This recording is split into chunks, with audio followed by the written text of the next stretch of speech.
The Call of the Wild, Chapter 5, Part 3.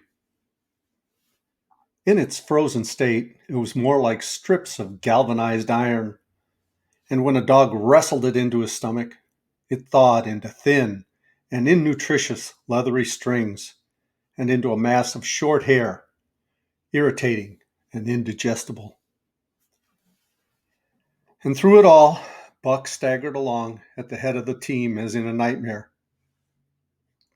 He pulled when he could. When he could no longer pull, he fell down and remained down till blows from whip or club drove him to his feet again. All the stiffness and gloss had gone out of his beautiful furry coat. The hair hung down, limp and draggled, or matted with dried blood where Hal's club had bruised him. His muscles had wasted away to knotty strings, and the flesh pads had disappeared so that each rib and every bone on his frame were outlined cleanly through the loose hide that was wrinkled in folds of emptiness. It was heartbreaking, only Buck's heart was unbreakable.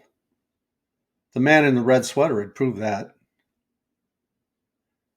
As it was with Buck, so it was with his mates. They were preambulating skeletons. There were 7 altogether, including him. In their very great misery, they had become insensible to the bite of the lash or the bruise of the club. The pain of the beating was dull and distant, just as the things their eyes saw and their ears heard seemed dull and distant. They were not half living or quarter living. They were simply so many bags of bones in which sparks of life fluttered faintly. When a halt was made, they dropped down in the traces like dead dogs, and the sparks dimmed and paled and seemed to go out. And when the club or whip fell on them, the spark fluttered feebly up, and they tottered on their feet and staggered on. There came a day when Billy, the good-natured, fell and could not rise. Hal had traded off his revolver, so he took the axe and knocked Billy in the head as he lay in the traces, then cut the carcass out of the harness and dragged it to one side. Buck saw and his mates saw, and they knew that this thing was very close to them. On the next day, Kuna went, and but 5 of them remained. Joe, too far gone to be malignant, Pike, crippling and limping, only half conscious and not conscious enough longer to malinger. Salik, the one-eyed, still faithful to the toil of trace and trail, and mournful in that he had so little strength with which to pull. Teek, who had not traveled so far that winter, and who was now beaten more than the others because he was fresher. And Buck still at the head of the team, but no longer enforcing discipline or striving to enforce it, blind with weakness half the time, and keeping the trail by the loom of it and by the dim feel of his feet. It was beautiful spring weather, but neither dogs nor humans were aware of it. Each day the sun rose earlier and set later. It was dawn by 3 in the morning, and twilight lingered till 9 at night. The whole long day was a blaze of sunshine. The ghostly winter silence had given way to the great spring murmur of awakening life.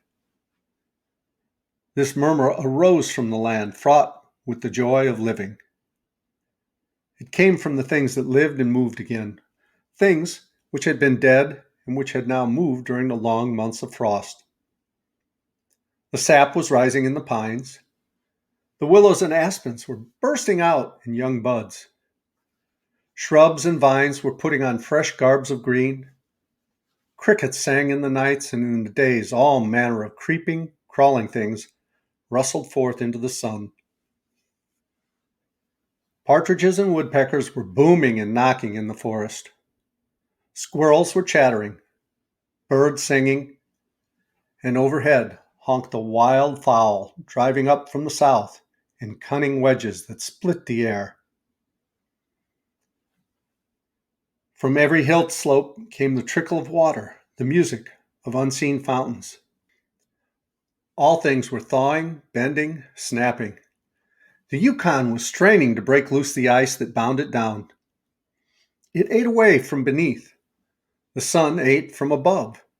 Air holes formed, fissures sprang and spread apart, while thin sections of ice fell through bodily into the river. And amid all this bursting, rending, throbbing of awakening life, under the blazing sun and through the soft sighing breezes, like wayfarers to death, staggered the two men, the woman, and the huskies. With the dogs falling, Mercedes weeping and riding, Hal swearing innocuously, and Charles's eyes wistfully watering, they staggered into John Thornton's camp at the mouth of the White River. When they halted, the dogs dropped down as though they had been all struck dead.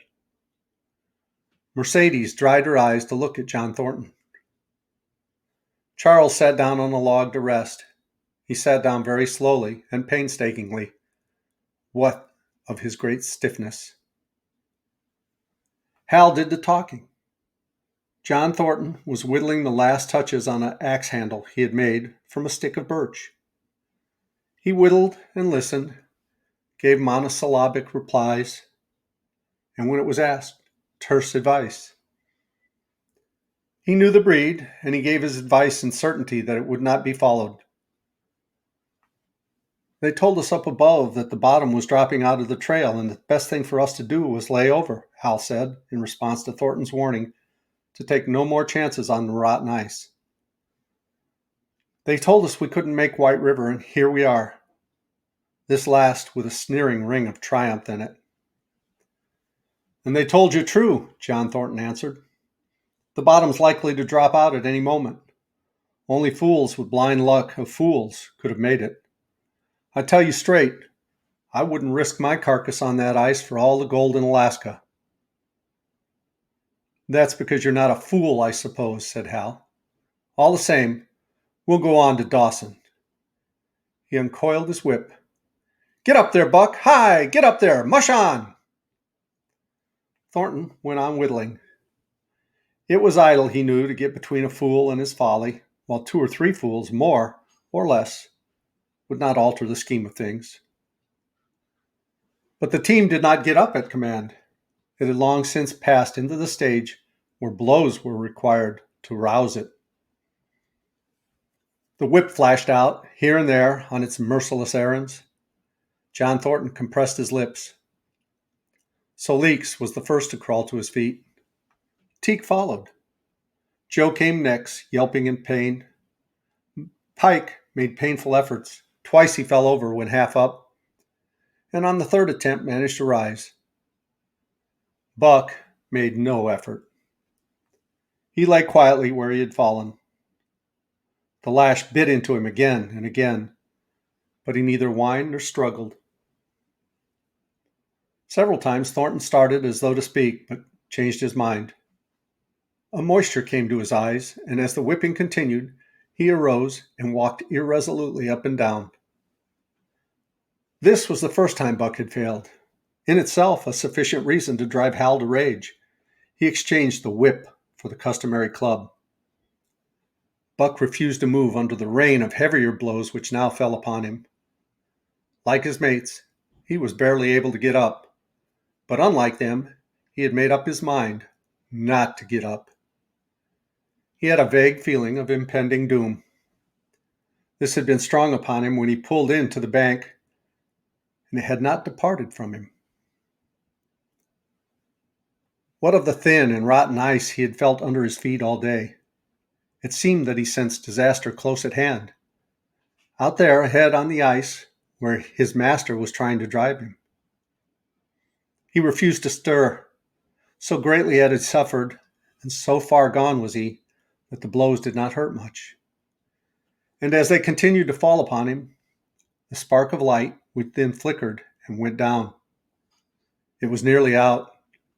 He felt strangely numb, as though from a great distance he was aware that he was being beaten. The last sensations of pain left him. He no longer felt anything, though very faintly he could hear the impact of the club upon his body. But it was no longer his body. It seemed so far away.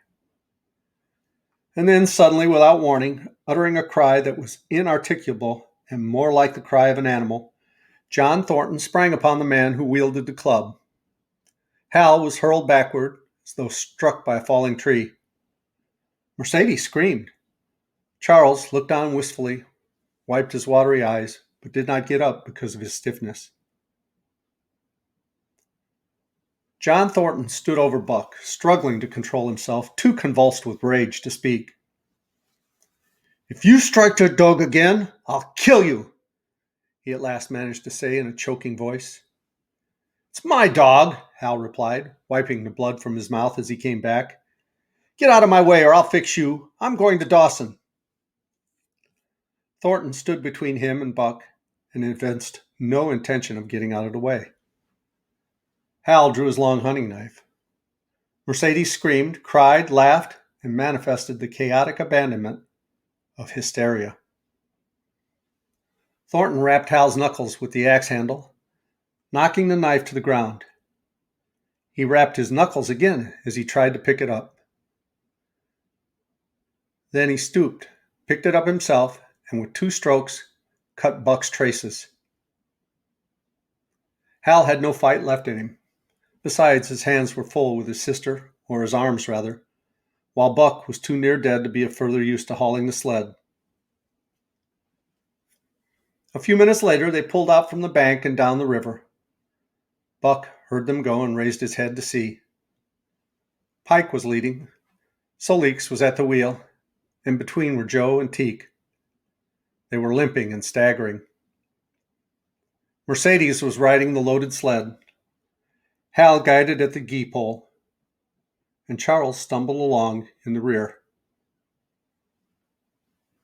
As Buck watched them, Thornton knelt beside him and with a rough, kindly hand searched for broken bones. By the time his search had disclosed nothing more than many bruises and a state of terrible starvation, the sled was a quarter-mile away. Dog and man watched it crawling along over the ice. Suddenly they saw its back end drop down, as in a rut, and the gee pole, with Hal clinging to it, jerk into the air. Mercedes' scream came to their ears. They saw Charles turn one step to run back, and then a whole section of ice give way, and dogs and humans disappear.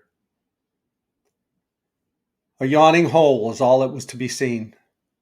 The bottom had dropped out of the trail. John Thornton and Buck looked at each other. "You poor devil," said John Thornton. And Buck licked his hand. And we'll go on with Chapter 6 in the next video. Thanks so much for watching. Stigger says ta-ta for now. I love you guys. Bye-bye.